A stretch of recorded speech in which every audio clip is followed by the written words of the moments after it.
Hi again. Today we're going to show you the Multicell multiple docking station chargers. This is a 4 charging device where you can have 4 multi-cell telephones all charging at the same time. So once again, you'll see the current display power, and you put it in the charging station. The display changes to charging and it'll charge itself.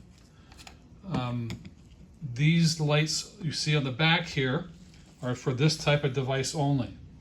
Do you remember the 3 metal contacts? So on these metal contacts, they go down like that, and then you put the battery in the back and you push it down and pull it forward, and you'll see the light change red while that battery is charging. So once the battery has charged, that light will turn green. You can then just touch the battery and pull it back out again and put it into your phone like you normally would. When you put the phone on the charger, the light does not change to be green when this phone is charged.